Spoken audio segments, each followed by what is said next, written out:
unos a otros. Yo me ponía a pensar muchas veces por qué será que se repite tantas veces en la Biblia unos a otros, ¿vale? Yo encontré por ahí en total de 59 veces que se repetía, ¿vale? Pero bueno, puede haber más porque no busqué del todo. Así que, ¿por qué será? ¿Por qué creéis que se repite tantas veces unos a otros? Dije que iba a preguntar mucho, así que quiero valientes. Porque es importante unos a otros. Porque es un mandamiento. Segundo mandamiento. ¿Cuál es el segundo mandamiento?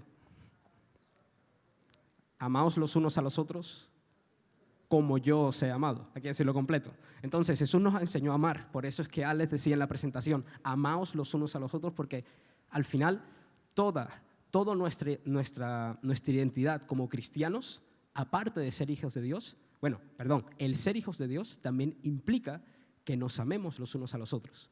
Esa es la identificación, porque ¿qué decía Pedro? En esto sabréis que son mis hijos, en que os améis los unos a los otros, ¿verdad? Vale, pues entonces, a lo largo de esta serie vamos a hablar sobre unos a los otros, no solamente amar, sino todo lo que significa amar unos a otros. ¿Alguien que me pueda decir, dentro de las veces que se dice en la Biblia, unos a otros, con qué se dice, aparte de amar? Amaos los unos a los otros. ¿Qué más acciones? Perdonaos unos a otros. Ayudaos, apoyaos unos a otros. Bien. Servíos los unos a los otros, directamente lo dijo Jesús. ¿Ah? Lavar los pies. Bueno, servíos. ¿Más? Exhortaos. Orad los unos a los otros, muy importante esa. Enseñaos los unos a los otros. Hay un montón, ¿vale? Hay un montón. Os animo a que sigáis explorando, aparte de lo que vayamos a comentar por aquí, ¿vale? Serie unos a los otros. Ya hemos visto que hay muchísimas de unos a los otros en la Biblia. Ahora, ¿por qué hace tanto hincapié? Ya lo hemos dicho, que era porque el amor entre los unos a los otros es lo que nos va a definir como hijos de Dios y es lo que vino a hacer Jesús aquí. Y de hecho es porque el ser humano, el hombre y la mujer, no están hechos para estar solos, ¿sí o no? ¿Qué dijo Dios cuando creó al hombre? Una frase, dijo, antes de crear a la mujer.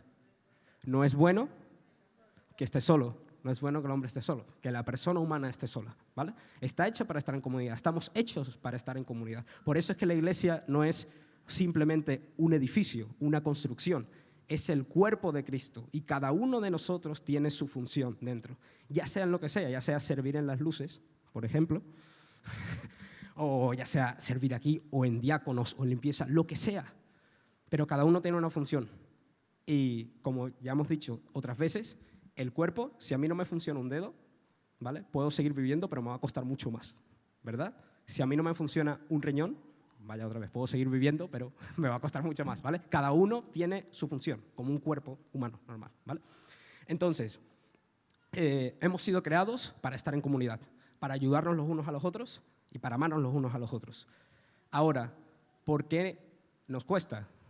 Porque en cierta manera, o sea, yo soy sincero, ¿vale? Yo hay veces que sí, se me acaba la batería social rápido, ¿vale? Y me cuesta hablar así con la gente.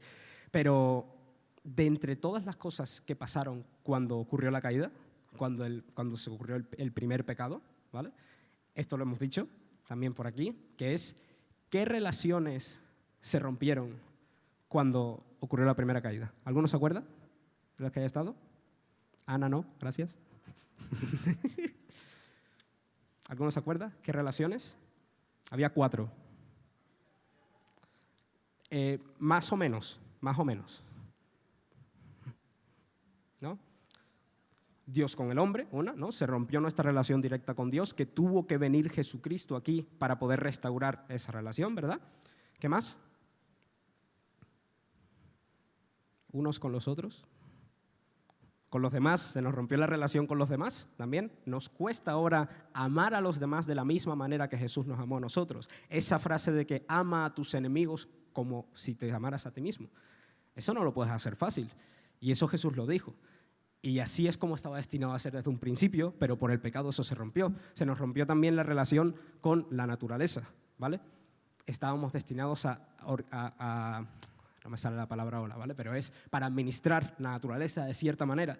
Y ahora tenemos cierta culpa por el hecho de contaminaciones y cómo no sabemos cómo tratar los residuos exactamente. Pero bueno, y por último se nos rompió también la relación con nosotros mismos, ¿vale? Ama al prójimo como a ti mismo. Hay que saber amarse a uno mismo también.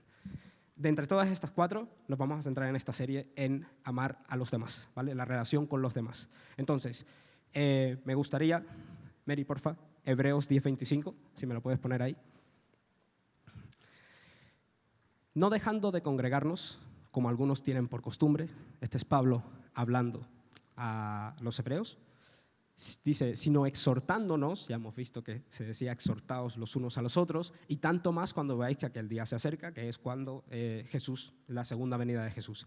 Pero dice, no nos dejemos de congregar, que hay mucha gente que piensa que por ver prédicas en su casa, que está bien, ¿vale? Que eso nos ayuda a formarnos y a aprender más de Dios y de Jesús, pero no es suficiente.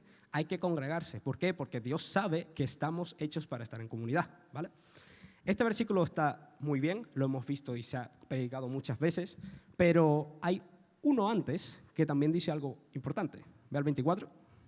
Dice, y considerémonos unos a otros para estimularnos al amor y a las buenas obras. Ahí dice el porqué de la comunidad, ¿vale? Estamos hechos en comunidad porque los unos con los otros nos estimulamos al amor, a saber cómo amar y a las buenas obras, es decir, a hacer lo que Dios dice que hagamos. Entonces, la comunidad es necesaria, ¿vale? Y si quisiéramos poner un título a esta predi, sería apoyaos los unos a los otros, ayudaos, animaos, ¿vale? Yo lo he puesto como apoyaos, apóyense los unos a los otros, si alguien quiere apuntar, ¿vale? Y voy a empezar ahora sí con una historia, ¿vale? Va a haber 2 o 3, y la primera va a ser la de David, ¿vale? Alguien que me diga algo de David. ¿Quién fue David? ¿Fue un rey? ¿Fue un pastor? ¿Qué más? Que era un movimiento y fuerte, dilo fuerte. Ungido por Samuel, bien. ¿Qué más? Guerrero, bien. Mató a Goliat. Bueno, todavía estamos un poquito dormidos, pero voy a preguntar mucho más, ¿vale? David fue un rey, pero no fue rey enseguida, sino que tuvo que pasar un proceso desde que era pastor, fue ungido por Samuel y después tuvo que trabajar todo ese proceso hasta llegar a donde estaba, hasta el enfrentamiento con Goliat, y después de eso ya empezó a servir en la corte con el rey Saúl, y entonces después de todo eso ya empezó como rey, pero tuvo que pasar un proceso, no fue rey enseguida, ¿vale? Eso da para otra predi. Pero ahora nos centramos en David y después había otro personaje, un amigo suyo, que se llamaba Jonatán. ¿Alguien sabe quién era Jonatán? Tema más difícil, no suena tanto. Hijo de Saúl, bien. ¿Y qué relación que tenía con David? ¿Sabe? Un buen amigo. Le salvó la vida, literalmente. Vamos a ver esa historia, ¿vale? Está en 1 Samuel 20, no hace falta que la pongas. Por resumir un poco la historia y explicarla, resulta y pasa que Saúl ya sabía desde antemano que Samuel había ungido a David como rey. Y eso le dolió, eso era una espinita que le estaba doliendo. Pero claro, Dios sabe cómo hacer las cosas y cuando Dios dice una cosa significa que va a ocurrir. Por tanto, en todo este proceso que hemos dicho, Saúl iba viendo cómo David iba adquiriendo más influencia, o sea, servía con humildad en la corte, iba perfilándose como próximo rey. Y eso empezó a crecerle mucha amargura, mucha envidia dentro a Saúl, tanto que llegó al punto de que quería matarlo, y quería matarlo de verdad. ¿Qué pasa aquí en 1 Samuel 20? Pues resulta que están en una cena, ¿vale? Una cena de palacio, iban a ser 3 días que iba a ser una celebración especial en el palacio, y estando la familia real, Saúl, después estaban sirvientes, después guerreros y también su hijo, Jonatán, que estaba ahí. Y David tenía que estar ahí también, porque era uno de los sirvientes en la corte, era el que tocaba el arpa para Saúl, ¿vale? ¿Qué pasa? Que esos 3 días no estuvo. Y al tercer día, el primer día, Saúl vio que no estaba y dijo, bueno, vale, le habrá pasado algo. Segundo día ya le extrañó más y al tercer día no lo dejó pasar y le preguntó a Jonatán, a su hijo. Y dice, bueno, hijo mío, ¿dónde está David? Porque no está aquí, que debería estar aquí, es parte de su responsabilidad. Y le dice Jonatán, perdón, no, perdona, padre, pero es que David me rogó que si se podía ir a Belén, porque parte de su familia, que estaba en Belén, iban a hacer un sacrificio y él tenía que estar ahí. Sus hermanos le rogaron que tenía que estar ahí. ¿Y qué creéis que fue la respuesta de Saúl? Sé que no, es posible que no sepáis el pasaje, pero ¿qué creéis que le dijo Saúl? O sea, está Saúl ahí, es el rey, ¿vale? Le dicen que David no está, que le han rogado que se pudiera ir durante un momento para ir después volver, y después iba a volver. ¿Qué creéis que dijo Saúl? Que lo fuera a buscar, sería algo lógico, ¿no? Que, oye, mándalo a llamar que lo necesito aquí para que vuelva rápido, ¿no? Incluso Jonatán ya le había dicho, oye, va a volver, solo que me ha pedido un favor que pueda volver con su familia durante un momento, ¿vale? Pues coge Saúl y le dice a Jonatán, tú has elegido a David antes que a mí y sabes que David tiene que morir, así que mándalo a llamarlo, ve a buscarlo ahora mismo porque tiene que morir. Iba por ahí, pero no te faltaste la parte de que tiene que morir, ¿vale? Claro, y después Jonatán dice, pero vamos a ver, bueno, no le dice así, pero dice, padre, David no ha hecho mal. ¿Qué mal ha hecho David para que se merezca todo esto? No terminó ni la frase. Y coge Saúl una lanza y se la lanza a su propio hijo. La lanza se la lanza, ¿vale? Arroja la lanza a su propio hijo, ¿vale? No, Saúl la esquivó, gracias a Dios, pero Jonatán la esquivó. Pero fíjate hasta qué punto tiene que dolerle esa envidia a Saúl dentro, que sea capaz de arrojarle una lanza a su propio hijo por ayudar a David, ¿vale? O sea, quería matarlo 100%, ¿vale? Saúl a David. Después de esta historia, lo que no he contado es que antes de todo esto, ya Jonatán había hablado con David, antes de esta cena. Se habían encontrado, porque eran amigos, y habían dicho, David le fue a decir a Jonatán, oye, sabes que tu padre me quiere matar, ¿verdad? Sí, lo sabes, ¿no? Vale.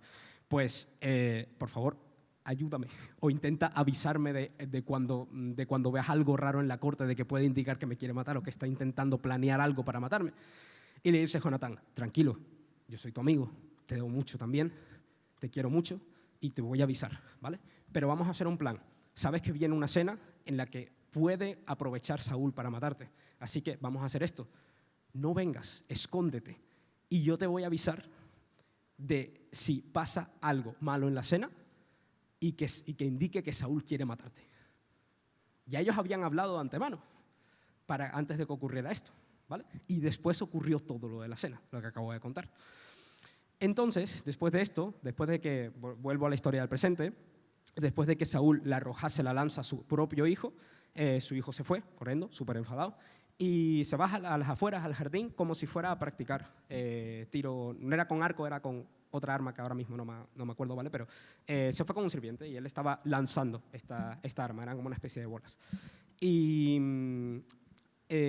al lanzarlas, el sirviente iba a recoger esas bolas para devolvérselas, ¿vale? Pero él las lanzaba cada vez más lejos. Tenía que llegar hasta aquí, por ejemplo, y él las lanzaba cada vez más lejos para que el sirviente fuera cada vez más lejos, ¿vale? ¿Por qué? Porque resulta que David estaba escondido allí. Habían quedado a una hora exacta para que Jonatán le pudiera decir a David, oye, esto es lo que ha pasado, ¿vale? Y David entendió, ya se habían dicho antes, si yo las lanzo más lejos de lo que debo, significa que Saúl va a por ti, ¿vale? Entonces, después de que el sirviente se fuera, porque acabó el entrenamiento, se encontraron los dos, David y Jonatán, y ese sí me lo puedes, bueno, aquí me he adelantado más de lo que quería, ¿vale? Pero si me puedes poner 1 Samuel 42, perdón, 1 Samuel 20, 42. Aquí es lo que he dicho, se encontraron Jonatán y David y le dice Jonatán a David, vete en paz, porque ambos hemos jurado por el nombre de Jehová diciendo, Jehová está entre tú y yo, entre tu descendencia y mi descendencia para siempre. Fíjate hasta qué nivel de amistad tenían estos dos para jurarse eso. Y dice, y él se levantó y se fue, David se fue, y Jonatán entró en la ciudad, última vez que lo vio. Todo esto después de todo lo que pasó durante la cena de que querían matarlo. Entonces, aquí es una muestra de que si Jonatán no hubiera estado con este tipo de relación con David, o sea, de este nivel de amistad, David hubiera muerto, porque no se hubiera dado cuenta de lo que estaba planeando Saúl hacia David para matarlo. Entonces, aquí evidentemente Jonatán le apoyó a David.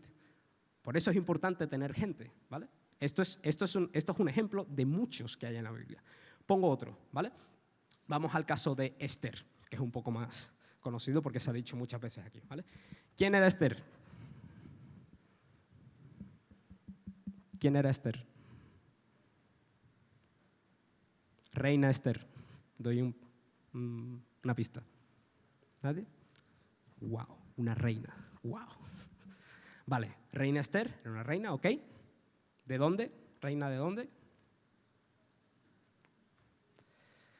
De Persia. Vale, era reina de Persia, ¿vale? Estaba esposada con el rey de Persia.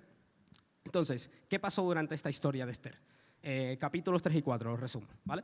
Esther era una huérfana y la crió un personaje que se llama Mardoqueo, ¿vale? Que después hablaremos de él. Llegó a ser reina y ya estaba en el palacio del rey. Bien, perfecto.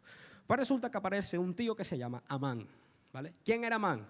Amán era un oficial y se ganó a pulso, o sea, lo hizo bien, se lo ganó, ser básicamente la mano derecha del rey. Y el rey le recompensó. Y claro, ahora él hizo un decreto en el cual los habitantes de toda aquella, bueno, tanto de la corte como de toda aquella tierra, tenían que tratarlo como si fuera un rey. O sea, tenían que arrodillarse ante él cuando pasase. Eso es lo que había pedido Amán. Pero claro, llega Mardoqueo y Mardoqueo no se arrodilla. Porque tenía clara su identidad de que solo debe arrodillarse ante Dios, ante Jehová. Claro, Amán dice, tío, te la estás jugando. Y Mardoqueo dice, lo sé, pero no me importa porque sé quién soy. Sé en quién creo. Claro, esto a Amán le da mucha rabia, pero no puede matarlo directamente porque no tiene una razón de peso como tal, ¿no? Entonces se las ingenia, va al rey y le dice, oye, no, es que mira, están haciendo los judíos, tienen leyes que van en contra de tu reino, y total, que el rey le da el permiso a Amán para que emita un decreto para que pueda matar a todos los judíos, porque tienen leyes diferentes y están desobedeciendo al rey de Persia, ¿vale? Claro, esto lo escucha Mardoqueo y dice, vale, la hemos liado. Entonces ahí aparece cómo se rasgan las vestiduras y tal. Y dice, bueno, vale, Esther está en el palacio y es reina, algo podrá hacer, ¿no? para intentar solucionar esta situación. Y entonces Mardoqueo manda un mensajero a Esther para hablar con Esther. Y Esther, acostumbrada a la vida de reina, de palacio, pues ve a Mardoqueo y le dice, bueno, tú sabes que cualquiera que se presente ante el rey sin permiso, muerte instantánea, porque ese es el nivel de poder que tiene el rey, ¿verdad? Y aquí es donde Mardoqueo le dice lo siguiente. Ponme Esther 4, del 13 al 16, por favor. Dice Mardoqueo a Esther, no pienses que escaparás en la casa del rey más que cualquier otro judío. Toma golpecito de realidad. O sea, te estás muy acostumbrada a la vida de reina, pero no te vas a escapar porque tú también eres judía. Siguiente. Porque si callas absolutamente en este tiempo, o sea, el pueblo judío está sufriendo, todo el pueblo judío va a morir, y tú, de reina, con las uñas perfectas y todo, ¿tú crees que te vas a salvar? Si callas y no haces nada, respiro y liberación vendrá de alguna otra parte para los judíos. O sea, Dios va a salvar a su pueblo, ¿vale? Tú puedes ser esa llave que utilice Dios para salvar a su pueblo, pero tranquila que si no lo eres, ya lo hará Dios de otra manera. Pero tú y la casa de tu padre pereceréis. Tanto tú, como tu casa, como tus familiares pereceréis. Y quién sabe si para esa hora has llegado al reino. Eso significa que si hasta ese punto, antes de que perezcas, ya te habrás ganado la salvación, ¿no? Pero al final, aquí lo que le dice es, oye, yo te te estoy advirtiendo de que lo que estás haciendo está mal, ¿vale? Nosotros vivimos en comunidad, nos amamos los unos a los otros y eso implica tanto ayudar para lo bueno, oye, qué bien, celebro contigo tus victorias, me alegro cuando tú consigues algo bueno, pero al mismo tiempo te digo cuando estás haciendo algo mal. Con amor, pero te lo digo. Porque peor es que yo vea que estás haciendo algo mal, que Mateo está haciendo algo mal, y yo me calle, ya sea por vergüenza o ya sea porque, bueno, me callo porque, bueno, yo estoy haciendo las cosas bien y ya, no me importa más. Eso sería egoísmo. También el apoyaros los unos a los otros implica ayudar a los demás o intentar señalar a los demás cuando lo están haciendo mal, ¿vale? Para ayudarlos, ojo, no para diferenciarte y sentirte que lo estás haciendo tú bien, ¿vale? Eso es lo que significa, o de una de las partes que significa amar al otro como a ti mismo. Sigue el 15, que dice, vale, Esther piensa, se queda bastante perpleja con la respuesta, pero piensa, oye, tienes razón. Entonces Esther le responde a Mardoqueo, ve y reúna a todos los judíos que se hallan en Susa, que es donde estaban, ¿vale?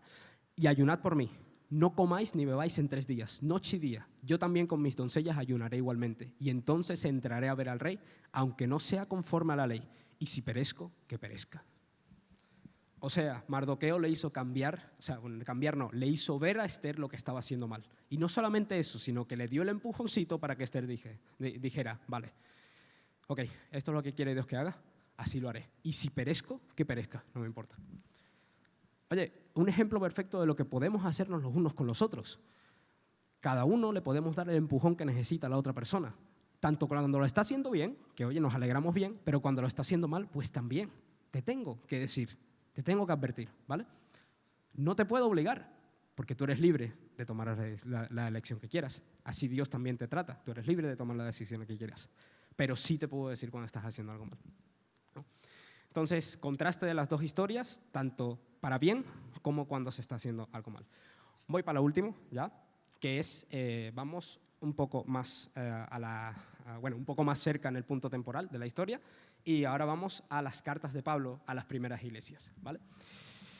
No sé si os habéis puesto a pensar alguna vez cómo era la vida de los primeros cristianos, aparte de la persecución y aparte de cómo eran, ¿vale? Imaginaos, vosotros sois un grupo pequeño, estamos hablando de 10 personas, por ejemplo, en una casita reunidos, escondidos, ¿vale? Obedeciendo lo que os ha dicho un tal Pablo. Oye, es que hay un Dios, existe un Dios que es un Dios no conocido, es un Dios que no habéis conocido otro Dios como este, ¿vale? Que es puro amor y que ha venido aquí para poder salvarte. Y ellos obedecen, oye, yo quiero conocer a ese Dios y damos el paso para intentar conocerlo. Pero evidentemente cuesta, porque tienes a toda la sociedad en contra tuya. Pero ellos aún así daban el paso para hacerlo. Pues bien, evidentemente costaba, evidentemente se desanimaban. Pero Pablo sabía esto. ¿Y qué hacía Pablo? Pues les escribía cartas. Oye, no desfallezcáis. Tenéis los unos a los otros para poder ayudaros y seguir adelante. Por ejemplo, la carta de Gálatas 5 al 13. Si me lo puedes poner. Bueno, empezamos con Romanos 1 del 11 al 12. Y así para que tengas más tiempo. Dice, porque deseo veros, esto hablando a la comunidad pequeña cristiana de romanos, que estaba en Roma, para comunicaros algún don espiritual a fin de que seáis confirmados. Esto es que ya les ha explicado, ya había una comunidad cristiana en Roma, ¿vale? Pero Pablo les está animando porque saben que Roma, que en aquella época era un mundo completo, un mundo con una ética muy baja. Cada uno hacía lo que le daba la gana, prácticamente. Da la siguiente. Y decía, esto es, para ser mutuamente confortados por la fe que nos es común a vosotros y a mí. Son una comunidad pequeña y saben que están luchando a contracorriente contra el resto de la sociedad. Pues ayúdense unos a otros, para eso se tienen los unos con los otros. Porque cuando uno se cae, el otro lo levanta. Por eso es que Jesús decía, oye, cuando haya más de 2 o 3 reunidos en mi nombre, allí estaré con ellos. Cuando está uno, hombre, también, porque está el Espíritu Santo, pero mejor son 2, porque cuando uno se cae, lo puede levantar el otro y viceversa, ¿vale? Ahora sí, si tienes Gálatas 5:13, y el otro lo busco yo.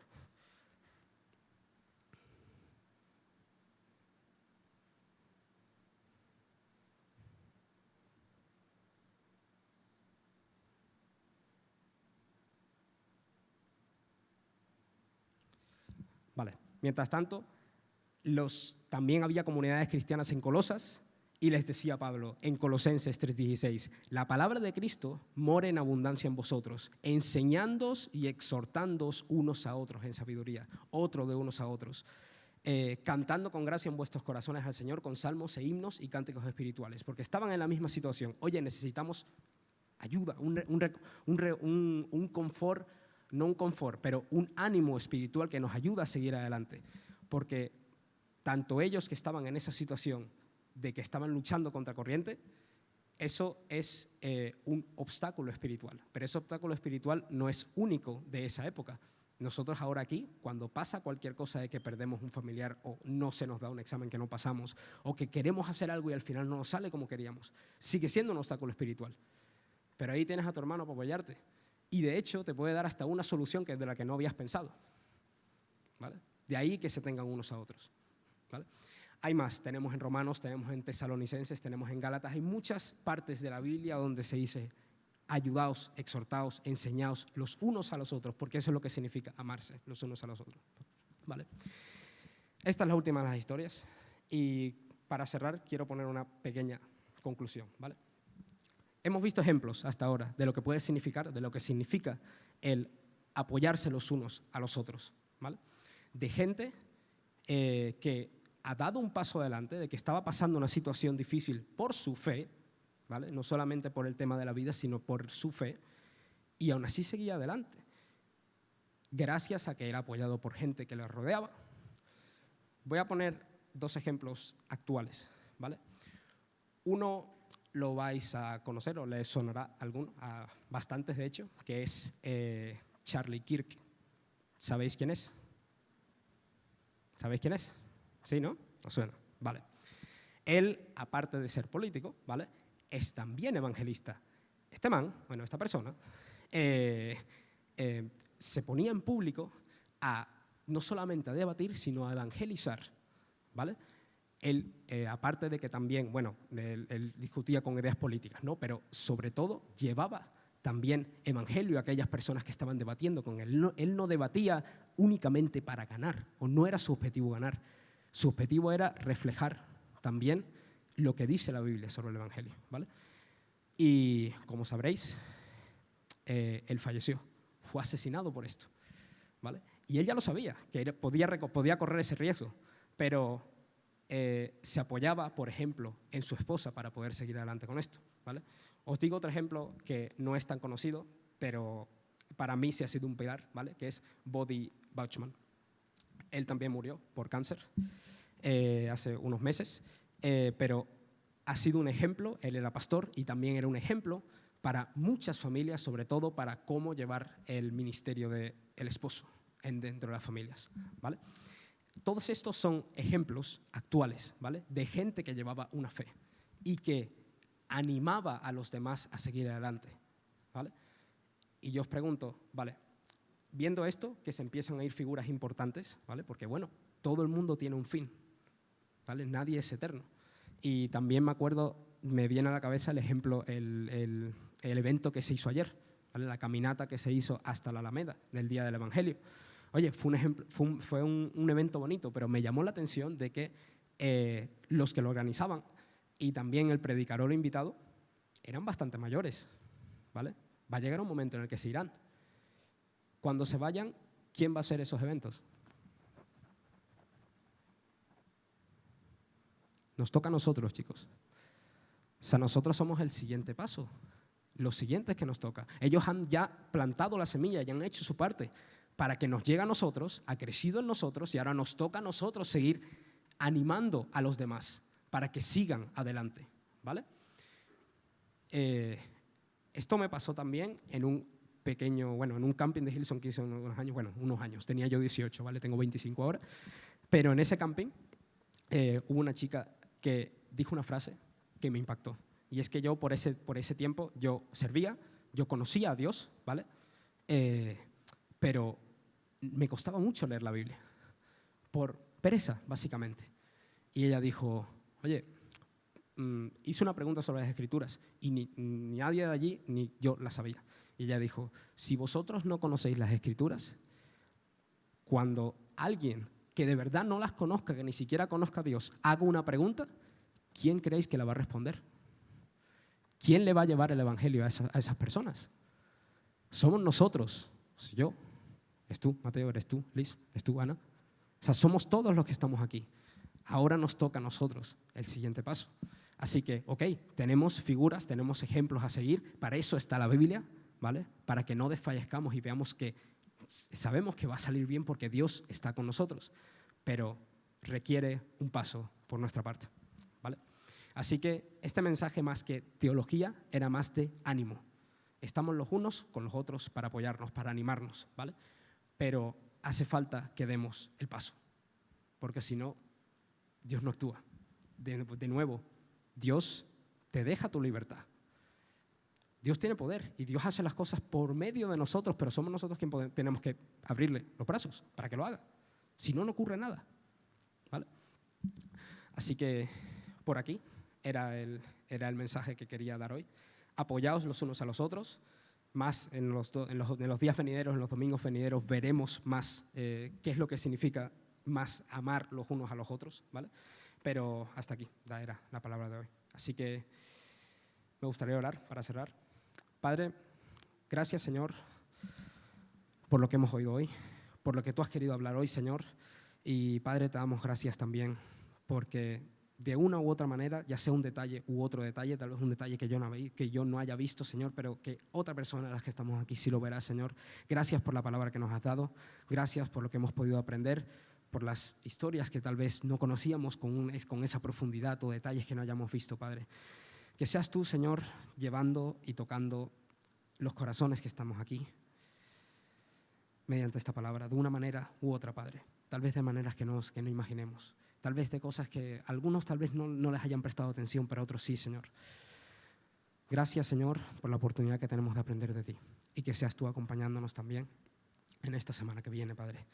Y que sobre todo, que esto que hacemos aquí, Señor, no se quede solamente en un domingo, en una tarde más que hacemos un culto de real, sino que sea algo que se practique todos los días, Señor. Que seas tú, Padre, acompañándolos y acompañándonos a todos, Señor. En el nombre de Jesús. Amén. Bueno, como siempre, allí tenemos comida, ¿vale? Para que podáis saciar el hambre. Y bueno, salúdense. Nos vemos el domingo que viene.